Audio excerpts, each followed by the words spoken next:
Powered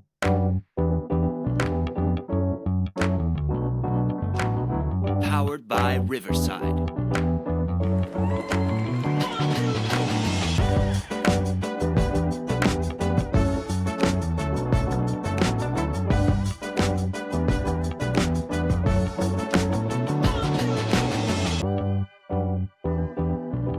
What's going on, fam? We're back, Three in the Key. We have a great episode lined up for y'all today. First of all, I'm Kaim Welcher, and I want to say Happy Black History Month to all my people out there of the African diaspora this February. I'm Grant, and I'm the host that thinks Doc Rivers is running the Bucks into the ground. It's a train wreck. He's right. What's up, y'all? I'm Jay. Don't post your significant other on Valentine's Day if you're cheating. Yeah. That's a story. That's going to be a halftime one day. But today, we already have a jam-packed show for y'all. Yeah.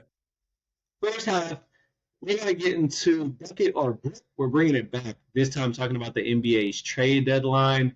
Some very interesting moves happened. At halftime, we're going to talk about Super Bowl champion Chiefs. We saw they win again. Will they go for the three-peat? And last, it's All-Star Weekend, so we're going to hit on that. NBA is bringing out some new stuff. Steph Curry versus Sabrina Ionescu. So stay with us, man, and we'll get started short.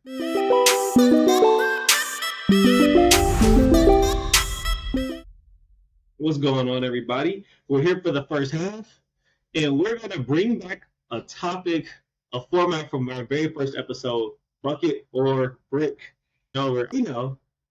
The NBA trade deadline just passed, and we saw some crazy moves go down. We saw Buddy Hield go to the 76ers, Pat Bev go to Milwaukee. We saw Dallas add a couple of bigs. We also saw, notably, a couple teams do nothing. The Lakers, the Hawks, the Warriors, they were all in a lot of rumors and ended up getting nothing done. So, bucket or brick, what moves do y'all think worked or didn't? Jay, well, what's your biggest bucket of the NBA trade deadline?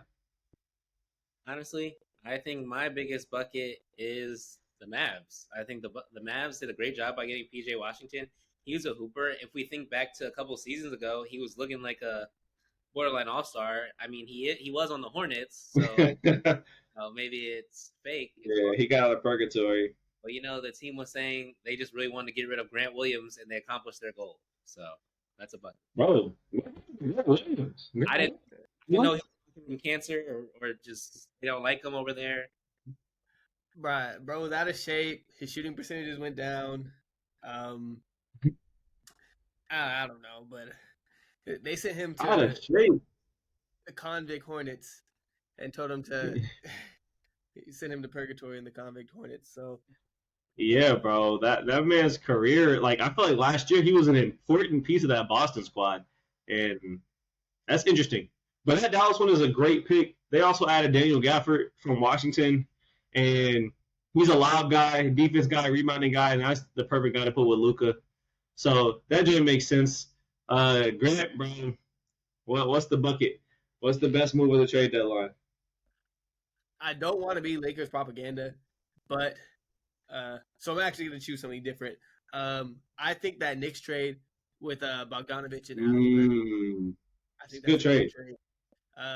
Good trade. You know how I vouched for all Bogdanovic's, so that's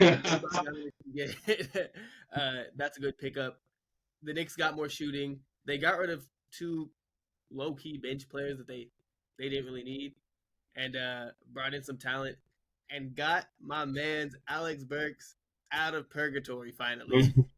Bro, I think Alex Burks is falling off the cliff, dog. I'm not going to even sit here and lie. But the Bogdanovic pickup, bro, that's big. Huge. Bogdanovic can average like 18 to 20 if he wanted to. Yeah. And so to get him on the squad without having to give up Randall, without having to give up Brunson, without having to give up Anunoby, the Knicks have a squad right now. They got a squad. Hey, the Knicks are a championship level squad. I'm just gonna say it. I'm gonna say it. They have had the best record in the East since January. and they moved into I think 2 games or 3 games out of maybe 4 because I know Boston's leading by a lot, but 4 games out of Yeah, first in the East. They're yeah, right there with the Cavs, the Bucks, um, and the top teams in the East. yeah, bro. Low key eating, low key eating. The Cavs are actually eating too right now, which is really odd. And Boston, I mean, Boston's running away with it. We kind of talked about this numerous times, though. Boston should theoretically be the bona fide Eastern Conference favorite to go to the finals, but I don't know. I don't know.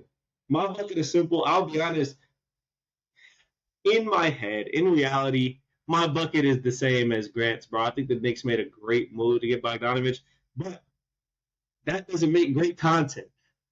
So this man Grant wouldn't be Lakers propaganda. I will, bro.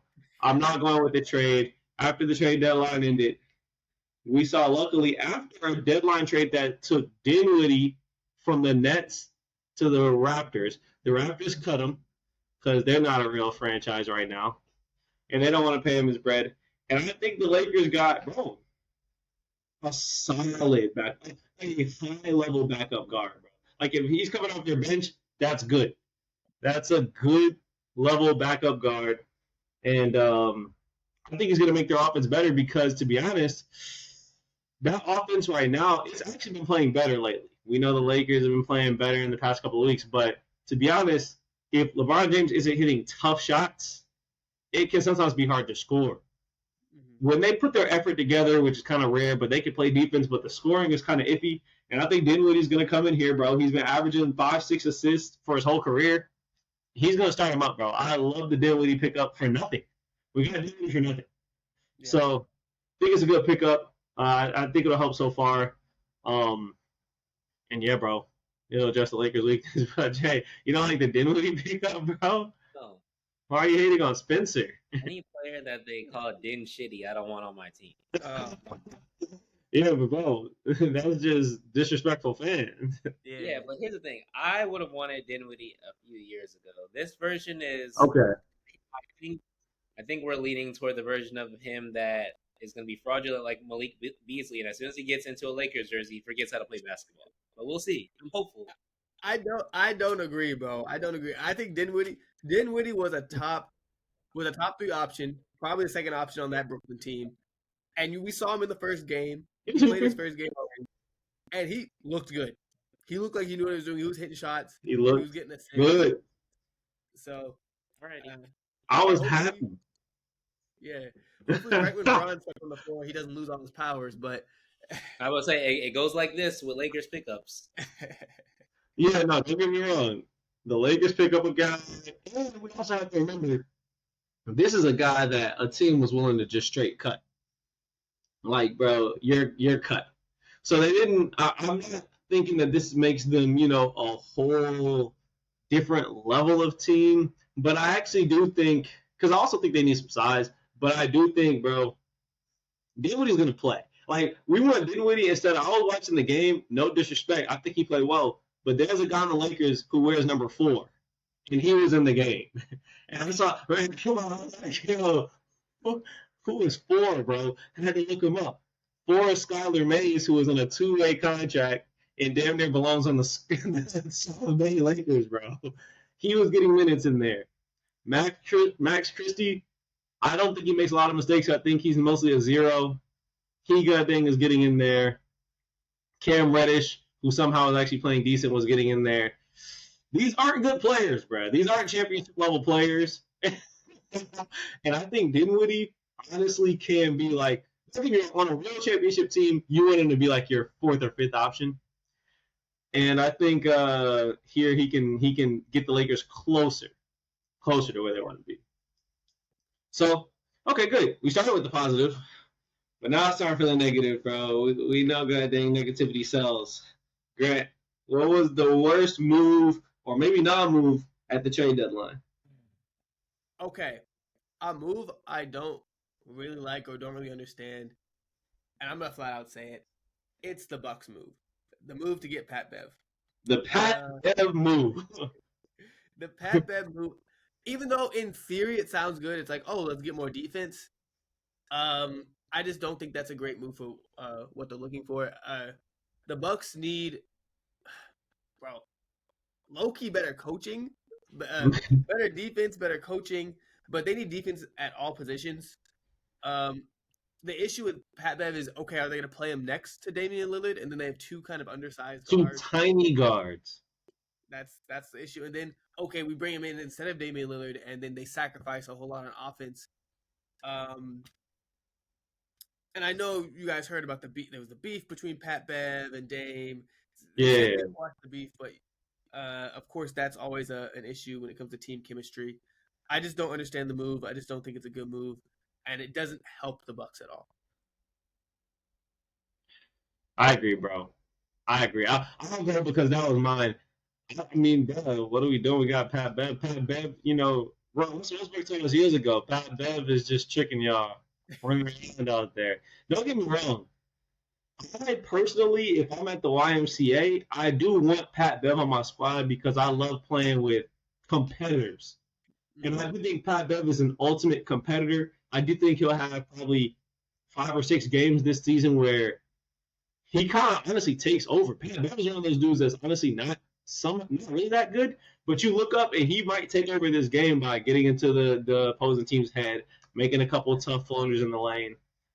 He's a good player, but I really don't think he's all NBA defense like that, like Drew Holiday was or anything. I think he's an extremely poor man's Drew Holiday, and extremely poor man, and it's going to be tough because their backcourt was Damian Lillard and Malik Beasley. They were already getting cooked. But the way they were winning, to your point, Grant, was that they were outscoring everybody. The way they were winning, honestly, before Doc got there, maybe y'all are right, but I'll still hold out a little bit of hope. But they've been losing a lot of games since goddamn Glenn got there. But the way they were winning, Malik Beasley, Damian Lillard, unstoppable on offense, and of course Giannis. That goes without saying. Now, if you take Beasley out and put Pat Bev in, it's gonna be tough, bro. It's gonna be tough it's gonna be tough when we get to those real playoff rounds, and you're having to guard true playoff level talents. Like Pat Bev is gonna guard Brunson. It's like, okay, he might do that, but who's going to guard all the other players on that team? So I don't like the move. That was definitely my brick as well. But I guess they had to do something, and I guess it could be worse. They had to do something, but I think a better trade would have been Buddy Hield. Great trade, by the way. Acquisition. Wow. So great trade that almost made my bucket. But one, I like the Lakers, and two, without Embiid, the 76ers season just seems kind of dampened. Yeah. But that's a great pickup, too. I was going to say, that's actually my brick. Oh. I was going to say that's my brick because this season's going nowhere. They're going to plug Buddy into a team that's incomplete without Embiid. So while he gets into his groove of things with his new team, it's not going to be how they really operate the offense or anything like that. I mean, at least they'll be able to see like what he can do once he gets there. But we already know Buddy Hield, he's a shooter. That's what he is. Yeah. Oh, he's a shooter. I think he's a great shooter. I just don't think that.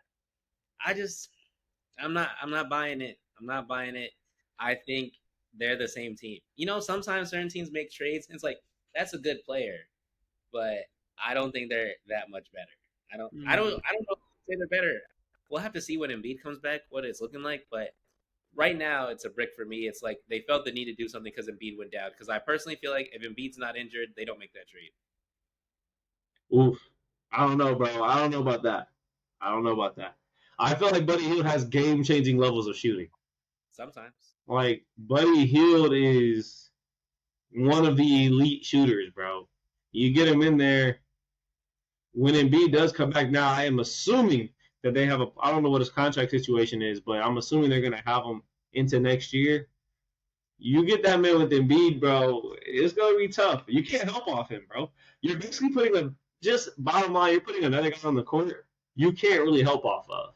Yeah. And that's what really happened. That's what makes your team unstoppable. That's what I realized finally with the KD Warriors. If you just get enough players on the court that you can't help off of, then bro, the superstars are going to superstar. Yeah. So I think he's going to make Joel Embiid's life easier whenever the big fella comes back. And I do think that was the plan. I think Yeah. they were like, okay, we're pretty much cooked food until Yeah, we're cooked, bro. We're forking us. So let's plan for Embiid to come back, stretch the floor, add some more shooting, add some more defense. I think Buddy Hield's a good defender, if I'm not mistaken. So Probably average, average kind of guy. Shooting and defending. Wait, go ahead, bro. My bad. Nah, just shooting and defending make the teams a little better. Bro, I was surprised the Pacers gave him up. Honestly, I felt like he was a big part of their offense, but when I was reading about it, they were saying that basically they do think he's a good player, a good vet, but based on the timeline of their team, they're trying to develop Mathurin. Yeah. And it's like, so they had to get rid of him. Like, yo, you might actually be better today, but this is a young guy, and we want to clear some minutes. And I like Mathurin, so I'm not mad at him. The Pacers are. I want to believe there'll be something in a couple of years, but it's hard for me to believe in a top two of Halliburton and Siakam. I'll be honest. It's hard for me to believe in that right now. and y'all know I love Halliburton, but that's tough. That's tough in terms of championship. To believe in them, Halliburton has to take one more step. Yeah. Halliburton has to be a star, a superstar. Yeah. He has to be a top 8 player in the NBA. Top 8. Yeah. Low-key. Yeah. Low-key something crazy. Some crazy numbers. Like 28 and 11, 28 and 12 type numbers. Bro, he's capable of that, but he's also a cone on defense. So. And that's. Yeah. Trae Young's problem. Yeah, literally. You can't be a cone and be a superstar. You can be, unless you're Steph, and even Steph is not a cone. Like, yes, like maybe a big player, if they get a switch, can backstep down, but Steph's led the league in steals. Like, he plays very hard. It's very tough to be a top 10 player if you're just nothing on defense, bro. You gotta be average. You have to be average, bro. Just be average. All right. Look, NBA trade deadline finished up. Y'all let us know y'all's bucket and breakdown in the comments. And we'll see y'all at halftime.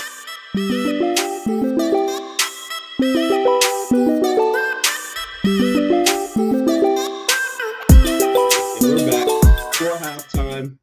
3 in the key. We're going to discuss the Kansas City Super Bowl win over the San Francisco 49ers.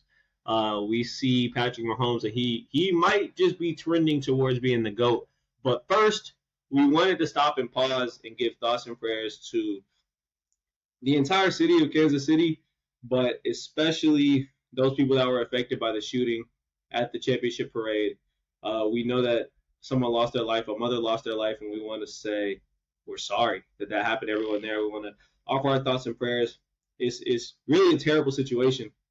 And it's tough. It kind of dampens a great championship moment. So, Grant and Jay, y'all have anything on that? No, I mean, just prayers up. Prayers up. Yeah, prayers up to everyone. It just sucks because it's like, okay, now what does the future look like for championship parades and all of that? Exactly. Yeah. Prayers up. It's going to be increased security, bro. I'm not going to lie. We're in America. They're just going to increase security.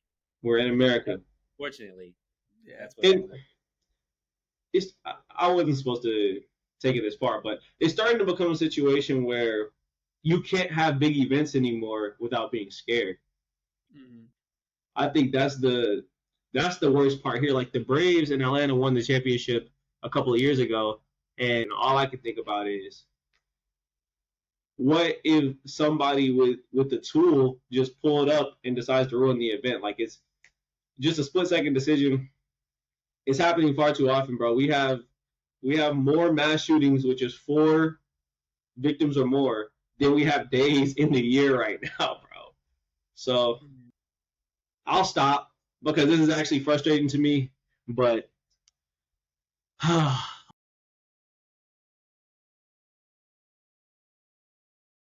let's try to get to the game. Let's try to get to the game before they ruin the moment, man. We saw Kansas City win their third Super Bowl in 5 years. They won back-to-back. First team to go back-to-back in 20 years. Man, well, are they a dynasty? Is this a dynasty? Yeah. The thing is, like, once it got to the playoffs, and everybody was like, "Yo, Lamar Jackson's gonna win MVP," and I was like, "Yeah, it's unfortunate that Patrick Mahomes is about to steamroll that boy," but it just is what it is. Yeah. When you have a all-time QB, which Pat Mahomes, when it's all said and done, will be an all-time QB. Yeah. You always have a chance to win. And he's just so young. We have so many more years of Pat Mahomes scurrying around the field. So when it's the QB that's all time, and you just have to build around him, I feel like it's easier to win Super Bowls or to win. Yeah. Even just make the playoffs, and Especially when I feel like any team that makes the playoffs has a chance to win. So it's a dynasty, bro. Three. First of all, they've been in the AFC Championship game 6 years in a row. So they've been in the semifinals 6 years. Every single year that Patrick Mahomes has started, they have been in the Final Four. That's low key impossible. In a situation where in football the playoffs are one and done. It's not a 7-game series. So to go 6 years and not just have one slip up in the first round or second round, I gotta respect Mahomes, and this is crazy, bro. This is Jordan-esque. This is LeBron-esque. Like, they're always gonna be there. It's just a matter of if they're gonna win or not. But they're always gonna be there. I think, bro. How do y'all feel about the fact that they traded Tyreek Hill, who's probably the best receiver in the game, and then went back to back? I mean, it just goes to show what positions are the most important in football. Their receiving core right now, it's bottom 5. Like, their receiving core is not good. But if you have a quarterback that's so good and all they have to do is catch the ball sometimes catch the ball, they can win. That's crazy. No, that's nuts. They haven't dropped in the Super Bowl. They've had the highest drop percentage of any team in the past 3 years, bro. It didn't matter. It didn't matter. You saw when it came down to it on that final drive, he was like, "Yeah, I'm not throwing the ball to the rest of y'all. I'm gonna spam Travis Kelce as much as I can, and then I'm gonna switch it up at the end. Yeah, you guys don't pass it anywhere else. Yeah, and he's wide open. Wide open. Like he's wide open, so I gotta give it to him.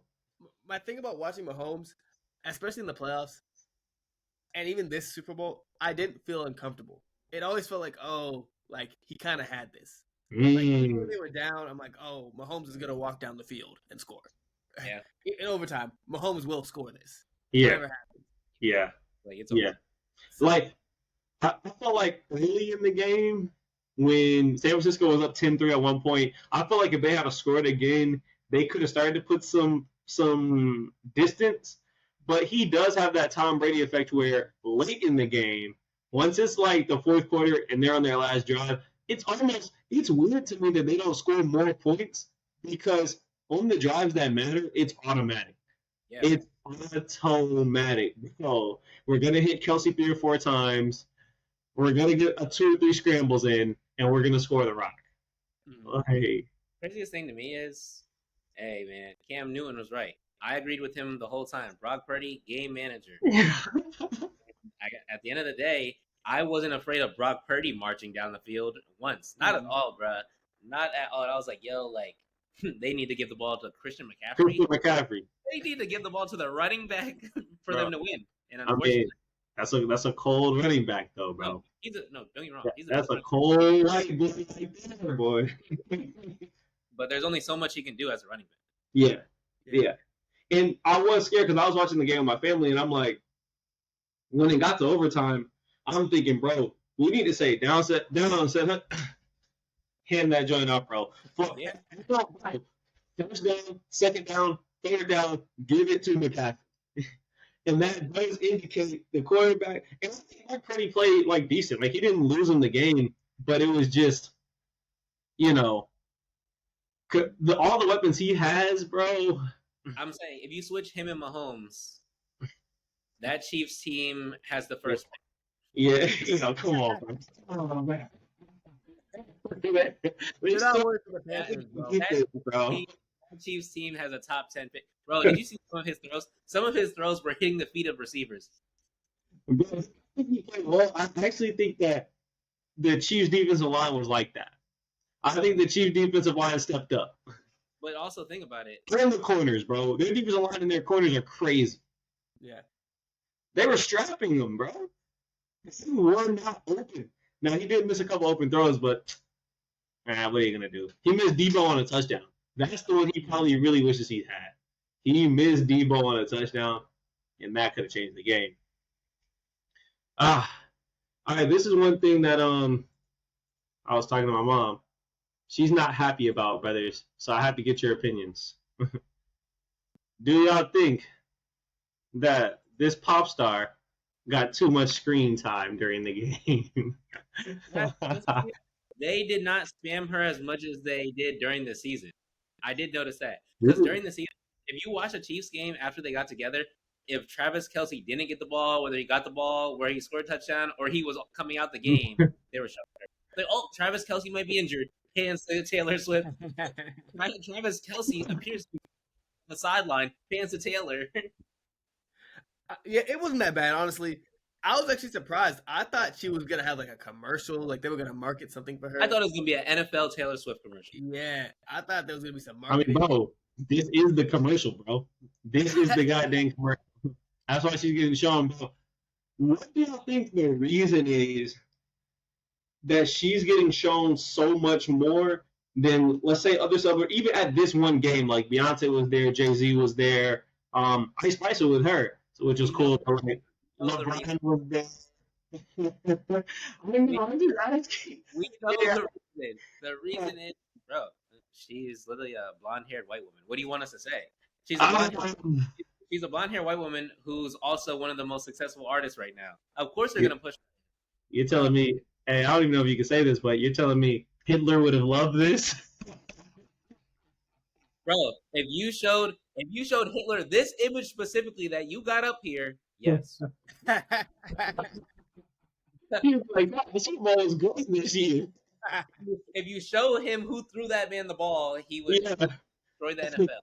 Hey, but he would have been. I mean, look at Pat. He's a little slightly light skinned. Yeah, he would have been squinting like, Bro. He was like, yeah, does he have blue eyes? Curly, bro. Pat's hair is a little too curly. Bro, I think I agree. I will say, to cut them a little bit of slack, the NFL, I think the marketing is crazy because Taylor Swift fans are just in general stereotypical. Of course, there's exceptions, but in general, are not NFL fans. Yeah. And I feel like the diehard NFL fans are not generally Taylor Swift fans. And Taylor is so big right now that her and the NFL kind of using each other, I mean, it's slightly genius in terms of marketing because I feel like NFL fans are going to pay more attention to Taylor and, 12-year-old white girls in Missouri are going to start paying more attention to the NFL. Yeah. And that's low-key, it's powerful. Like, they were saying that they gave Taylor Swift for free, not during the Super Bowl, but for free during the season, commercial time for her tour. Because they're like, bro, just having you on the screen, it's helping us. It's helping us, bro. This works for us. So it's interesting, but do y'all put any stock into the idea that the relationship itself between Travis and Taylor is actually manufactured? I've heard it manufactured by the league. I've also heard it manufactured by liberals and Democrats and things like that. Bro, y'all ever heard about these things? Who said that? The Republicans have been saying that Biden and the government have set up Taylor and Travis and tried to pump them up as much as possible because when the election starts, Taylor is going to endorse Biden, and because of all this press she's been getting, it's going to reach a larger group of people. That reminds me. Did y'all see Biden's tweet after the Super Bowl? No, it is. Oh, that supports that claim. I'm gonna throw it up, but Throw it up. the let me see if I can find it real quick because he hit the tweet was like just as we drew up. That boy. He's running play. That boy. Let me move this. I don't think it's a manufactured relationship. You've given me some food for thought, though, Jeremiah. Yeah, You've you're making me some food think. for thought. But no, I don't think it's manufactured. I think, bro, the man is making money. Travis Kelce is so big now. Like, Yeah. sponsorships, deals, commercials. He's probably like, yo, this has probably bred me more than football. Yes, So- bro. Yes, his jersey sales skyrocketed once he first got with Taylor. Hey, Taylor. I respect Taylor, bro. I don't even listen to his music like that, but it's a cold white shorty right there, bro. It's Beyonce for white people. Beyonce for white people, bro. No, I don't see. Oh, yeah, I do. Let's see. Yo, why are these eyes like this, bro? Bro, that's what he tweeted. That's exactly what he tweeted. You tweeted that? That's exactly what he tweeted after the game. What? Bro, these are the times we're living in. These are the times we're living in, bro. He tweeted this right after the game, so maybe the Republicans are onto him, and he's like, you know what? I'm gonna lean into it. Bro, I thought that this was some deep fake news, bro. Why did he post his eyes like that, dog? That looks extremely scary. That's funny. Well, Yeah. we'll see. We'll see how this all ranks out. And last but not least, we need to get out here to the second half pretty quick. But just a quick yes or no, unless y'all want to expound. Is Patrick Mahomes the GOAT? Not now, but will be soon. He needs to match Brady. Brady has 7. Brady Yeah, does have 7. And he has the ability to. He has the time. He's on that trajectory. Let's just say that. Ooh, he has to match Brady. He has to. I'm not gonna lie, bro. I don't think he has to match Brady, and it's specifically because look at his wide receiver. Like I'm always gonna go back to this. Look at they're dropping the bro. They're dropping balls. Kadarius Toney didn't play because he was so bad. They said Bro. our chances are better if you're not on the field. He's like wide receiver too. Like, are you kidding me? Like, Kadarius Toney got no burn, and that was their big offseason acquisition, bro. Don't get me wrong. I don't think he's the GOAT yet because 6 great years, I feel like just can't put you there. But I don't think he needs to match Brady. 7 is ridiculous, and the Patriots be cheating. So, low key. Mahomes probably has 8 or 9 more years in the league. oh, I think he can match Brady, but I don't think he needs to. Yeah, to be the GOAT. I damn near think if he wins one more, I'll put him. If he wins, like, bro, if he wins next year, oh my gosh. It's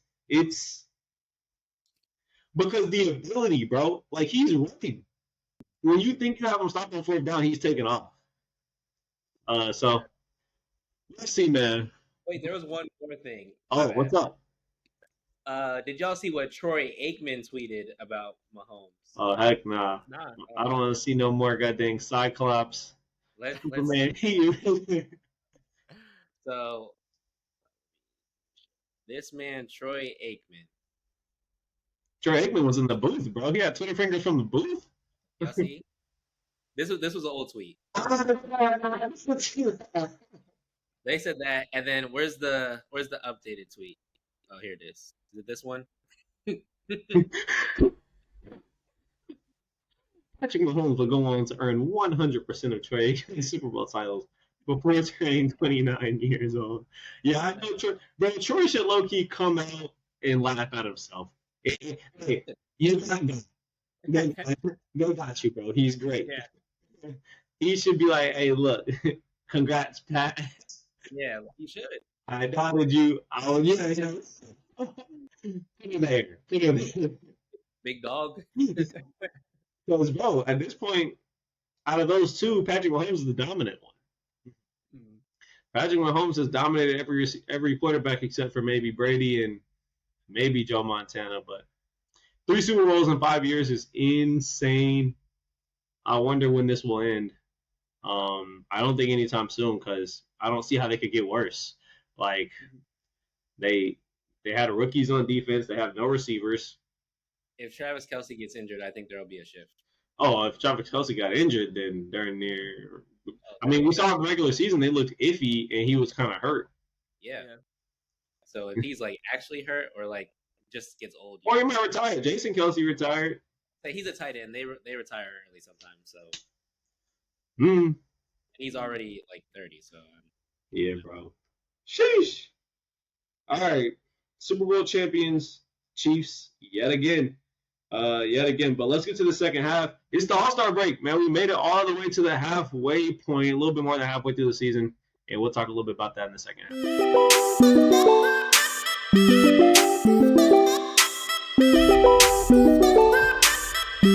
And we're back. It's the All-Star break. We finally made it. Indianapolis this year, which, sounds cool. Sounds interesting. But you know what happens every year. 3-point contest, dunk contest, All-Star game. This year, some very interesting twists. The celebrity game was going on currently as we're recording. Matter of fact, I don't know who won that. Either Team Shannon or Team Stephen A won that joint. But let's just get into some predictions. We got a good weekend coming up. First, bro, I'll pull it up on the screen, but Grant, man, the dunk contest, we got Jaylen Brown, Jaime Jaquez Jr., which surprised me, Mac McClung, and Obi Toppin, who I didn't know his first name was Jacob. Literally, I had no idea who Jacob Toppin was until I saw the graphic. But who do you think is going to take it this year? Bro. So, I'm sure. Of course, Jacob Toppin's Obi Toppin's brother. say, bro, that's not Obi. It's Obi Toppin's brother, bro. He's in the G League. Obi Toppin? No, I knew his goddamn not him. Because in my head, I'm thinking the whole time, like, I swore Obi Toppin got traded from the Knicks. But I'm looking at him right here. Okay. Bro. Really great to know. Y'all actually just educated me. So out of Jaylen Brown, Mac McClung, Jaime Jaquez, and actual Jacob Toppin. He's gonna take this joint. Bro. So I'm tired of the NBA, bro. Why are they're just stealing Mac McClung for the clout, bro. They're not gonna put him on an NBA roster. They're not gonna give him some real bread. They just throw him in the slam dunk contest and steal him for clout. So I feel bad. About Jacob Toppin too. Yeah, who is Jacob Toppin? G League but super. my heart, because I think that Jaylen Brown is the most athletic. My heart believes Jaylen Brown, but brothers, I believe blue and UCLA, so I'm gonna go with Jaime Jaquez Jr. Oh, hecky no. That's my guy. Probably the fourth seed, bro. That man has sneaky up. I mean, I think I'm going Jacob Toppin, and now it's specifically because ESPN Bet had a boost on him to make it to the final round. So I'm rooting for him. This man bet the house on this man. I need to pay rent, so. No, bro. Jaylen Brown, I respect him for coming in here. I didn't know Jaime Jaquez Jr. was athletic like that, so I wasn't really familiar with his game. But at the end of the day, what I saw last year was the stuff of legends. I don't think they can beat Mac McClung, bro. I think this is Mac McClung's event until he decides it's not. Because the dunks I was seeing last year looked like dunking was his job, which basically it is. like everybody else is an NBA player, except for, I guess, Jacob. But this dude, Mac McClung, is literally a professional athlete. Like, he's a dunker, bro. This is his time to shine. If he doesn't win this, he goes into obscurity. So he's gonna keep fighting for his paycheck, bro. Yeah, no, that's true. He's probably practicing, right? No. I guarantee you, the rest of them just got thrown into it, and he was like, "I'm working." I know, bro. Right now, Jaylen Brown's probably partying, enjoying himself. Mac McClung is probably in that joint doing calf raises. He's watching film. He's like, "What did Aaron Gordon do again?" He said, "This is my livelihood. I need this. This is my livelihood, bro. That's how I feed my family." So it's actually, I think they got enough players to make it a good event this year. They say the dunk contest is dead, but I'm actually kind of excited. That's gonna be cool. Bro, All right. was it always 4 people? Like, I feel like it's been getting smaller and smaller every single All-Star. I feel like it's getting smaller too. I remember being like 6 or 7 or 8 even before. Yeah, And I then, thought like, it used to be rounds like now? 6 people, Okay. but now I I think feel we're like, going up to 6. yeah, I think less and less people want to do it, and also, bro, it's hard to come up with new dunks that people have never seen. Yeah. Like, Yeah. we're at where I think we've reached the peak of what dunks can do off of pure athleticism. Yeah. Yeah, bro. Like, It's hard. Like, it's going to be at a point now, they're going to have to start bringing in those professional dunkers, bro. Have y'all seen those dudes? Like, Yeah. Jordan Kilgannon or whatever his name is. Like, those dudes are dunking. But it's hard to bring in those dudes because the NBA players can't dunk with those dudes. Yeah. So, I think you're right, though. Like, we just celebrated the 75th season of the NBA last year. We've seen it all, bro. We've seen, bro. We had Sean Kemp. We had goddamn Chocolate Thunder, Daryl Dawkins, Dr. J, all the way through, bro. Michael Jordan, Dominique, Clyde Drexler, Vince Carter, Kobe. Like, you said what? Like I said, and then Aaron Gordon and Zach LaVine. I feel like that was the last time I was really excited at the dunk contest. Aaron Gordon and Zach LaVine. Now, I will say, Mac McClung actually impressed me last year, so I still have some hope, but it's going to be tough. All right. Moving on. 3-point competition, man. We got 8 participants. It's gonna be a tough one, but Jay, who you thinking? Damian Lillard is the defending champion, but everybody's good. Everybody's good. What you thinking? Yeah, this is actually tough, but It's tough. I want to go off of who's like really like that when they get hot. So I'm leaning Trey Young. That's a good pick. I'm leaning Trey Young. Hmm. You know what? I'm choosing outside the box a little bit because every time I expect someone to win, they don't win. So I'm not going Dame. I'm not going Trey. I'm actually gonna go Donovan Mitchell. I think he's gonna win the 3-point contest. It is tough. Malik Beasley is the only non-star level player here, so technically he should win. Something to prove.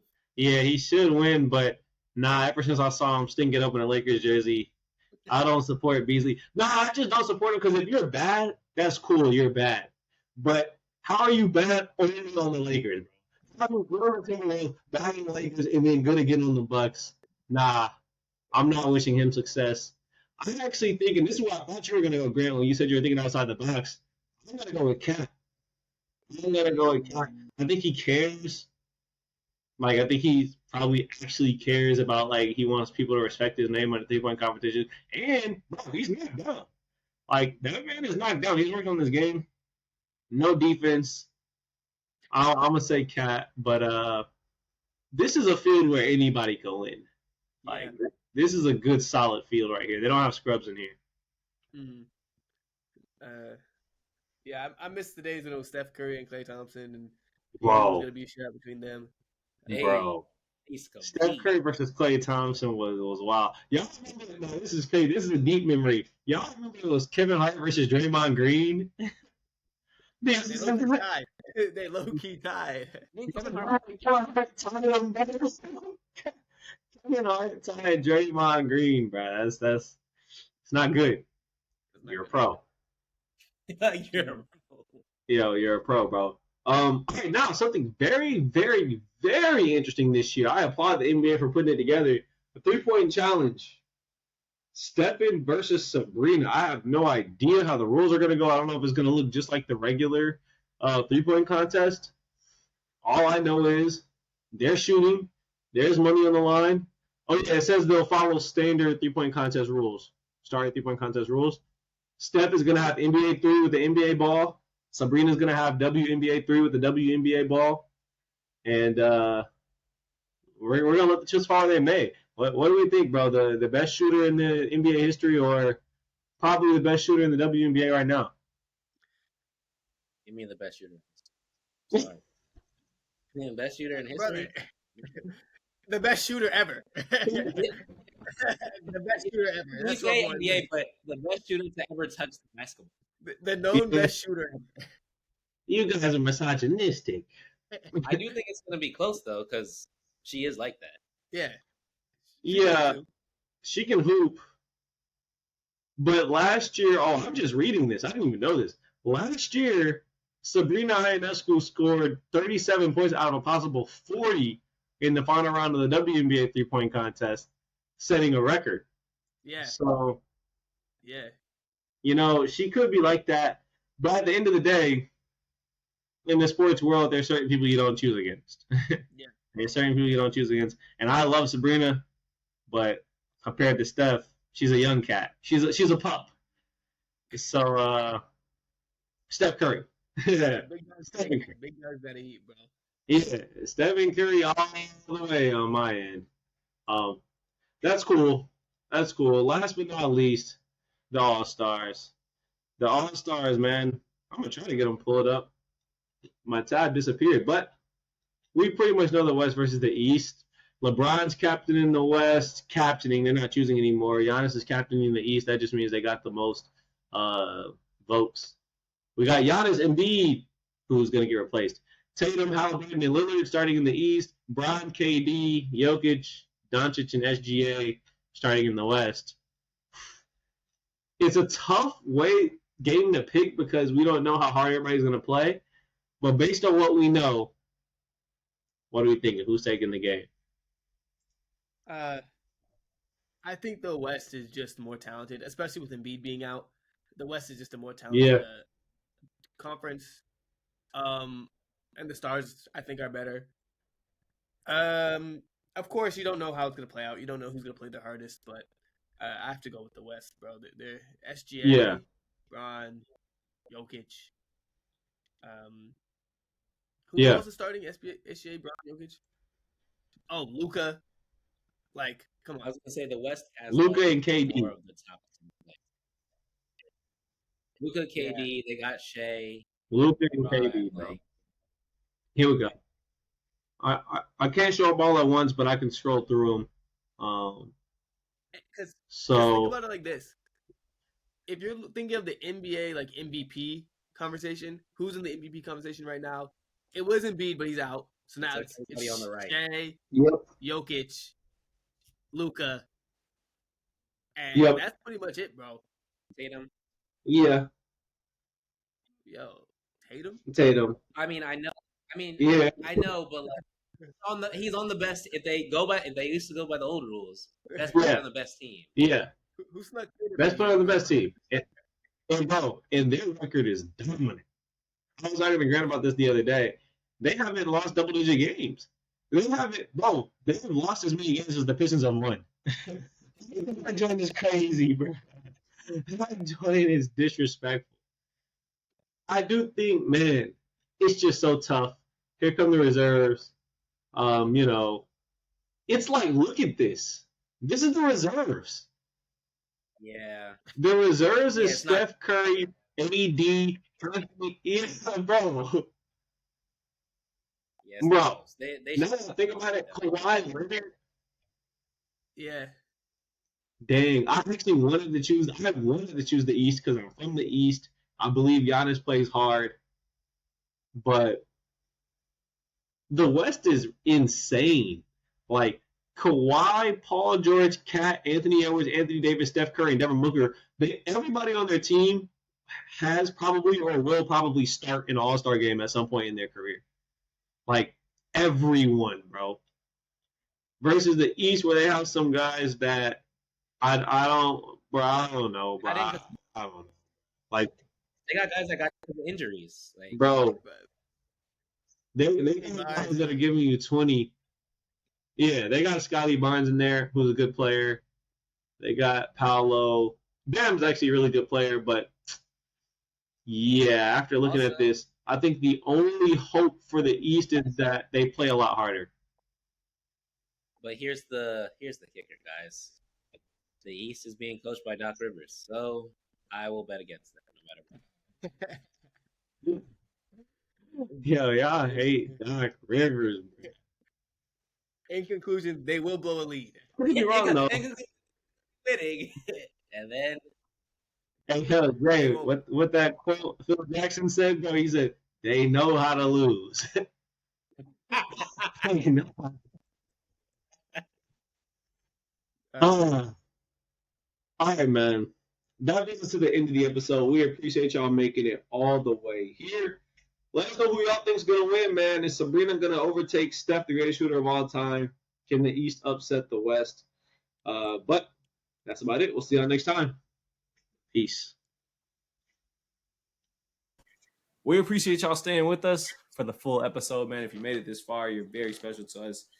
Make sure, again, like the video, subscribe to our YouTube channel, man. Follow our show on Spotify, Apple Music, Amazon Music. We appreciate it. I'm gonna We'll TikTok. see y'all next time.